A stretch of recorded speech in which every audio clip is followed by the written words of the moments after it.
les espaces ont une vue magnifique. J'ai envie de dire, cette maison, on a tous envie d'y habiter. Système de double équerre qui se superpose et tout ça, donc qui fonctionne très bien. Voilà, si tu veux faire du tout bois et que c'est un préambule, quoi, à ce moment-là tu fais pas ce projet. Donc voilà, et si tout de suite tu dis ah ouais bon bah d'accord, bon bah alors là je vais faire du béton, du coup ça veut dire que si tu n'es pas dans une position qui est totale sur cette question de la matière, il ne faut pas être dans la compromission, il faut à ce moment-là accepter que chaque matériau a aussi ses qualités pour des usages particuliers. Et on est un petit peu serré dans ces espaces. Bon, voilà.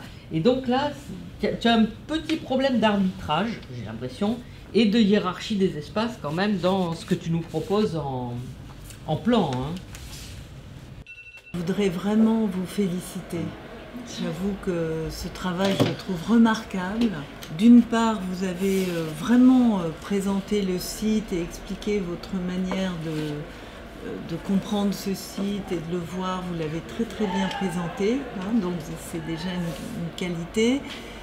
Et par ailleurs, il y a un vrai travail de rapport au sol qui est magnifique. Hein.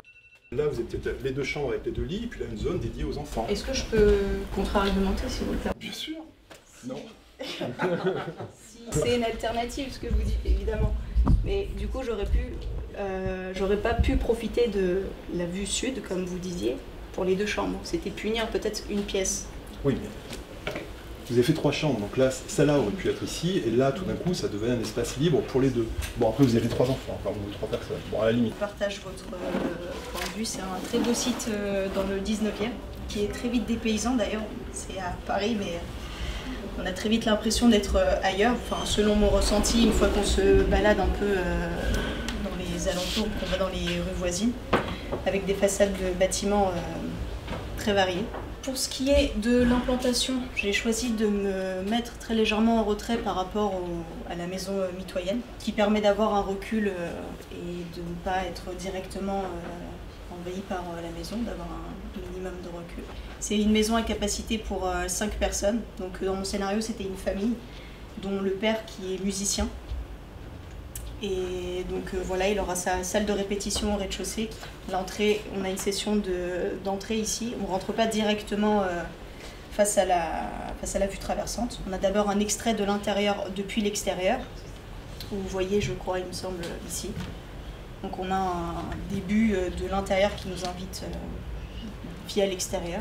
Voilà, là c'est l'espace sous bureau avec une fente qui donne sur le Sacré-Cœur. Pour ce qui est de la matérialité, j'étais partie sur des voiles béton brossé pour un peu de texture et avec un mix de voiles béton blanc. Et le sol sombre également. Et des touches de bois mielleux, une couleur assez chaude. Donc pour des escaliers par exemple, ou la table à manger, la table basse, les bureaux des enfants par exemple. Pour avoir une petite touche de chaleur. À un moment donné, on vous en parlera aussi. Il y a un règlement d'urbanisme qui impose d'être à l'alignement des autres maisons. Voilà. Donc on n'a absolument pas le droit d'être en retrait. Ça c'est quelque chose que vous verrez après sur les questions réglementaires. Vous aurez toute votre vie pour apprendre ça. On a quelque chose qui est tout à fait cohérent dans ce que vous nous proposez. J'apprécie par exemple particulièrement le fait d'ouvrir une circulation. Vous avez une circulation en haut. Voilà. La circulation inversée, enfin, de ce côté-là. Oui, celle qui est en haut là. Ouais. Enfin, avoir un couloir qui tout d'un coup s'éclaire et donne une vue à l'extérieur, c'est quand même. Ça, c'est un vrai luxe. Moi, je trouve que là, c'est relativement maîtrisé dans l'imbrication des choses. Après, évidemment, il y a à dire, mais.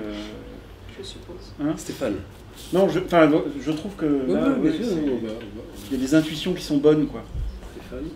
Toujours dans les éléments de langage. Alors, il y a les éléments de langage qui concernent le greenwashing, et après, il y en a un autre qui est un peu plus bizarre, qui est en train d'arriver, c'est mon ressenti.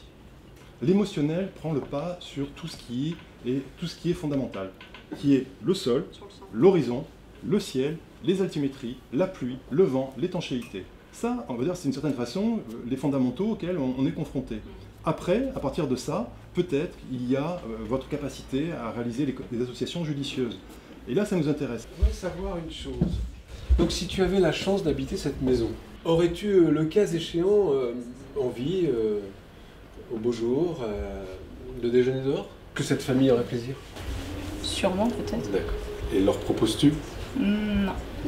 Alors, c'est ce qui me frappe dans ce projet, qui par ailleurs, je te rassure, enfin, voilà, qui est tout à fait honorable, hein, pas de panique. Mais ce qui est frappant, c'est ce jardin d'Éden, enfin ce lieu magique, cette vue mythique, enfin, on ne va pas se le retirer à chaque fois.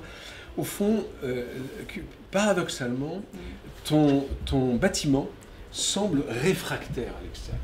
En toute objectivité, et là, ça ne peut pas s'agir d'une doctrine, c'est le bon sens même. Propose, et non seulement en proposant un, mais proposant plusieurs, aux heures de fin de journée, aux heures du matin, parce qu'il y a l'endroit où je vais prendre un café le matin. Enfin, je vais profiter à fond de ce lieu, et je vais avoir naturellement des pièces extérieures disséminées qui vont être la sève de cette maison. Je reviens à cette idée, ça a été dit, et je pense que de toute façon, s'il y a un seul message qu'on fait passer aujourd'hui, c'est celui-là, d'habiter les lieux que vous faites. C'est le seul moyen de vérifier. Je note d'ailleurs qu'on rentre par une chicane, et ça, j'ai trouvé ça assez savoureux, c'est-à-dire qu'en fait, tu montres la transparence, mais c'est pas celle-là qu'on emprunte. Alors, il faudra comprendre, hein, il y a des gens qui vont essayer de rentrer par la vitre, dire mais où est la poignée de porte? Ben non, la porte est là. Mais je trouve ça très intéressant, le chicane, parce que on a aménagé la respiration, le vestiaire, et ensuite on rentre. Ça, c'est franchement, c'est très malin. Écoute, sinon, franchement, la présentation est claire. Ces documents que tu donnes à voir en introduction, bien sûr, c'est intéressant de nous rappeler tout ça. Très bien.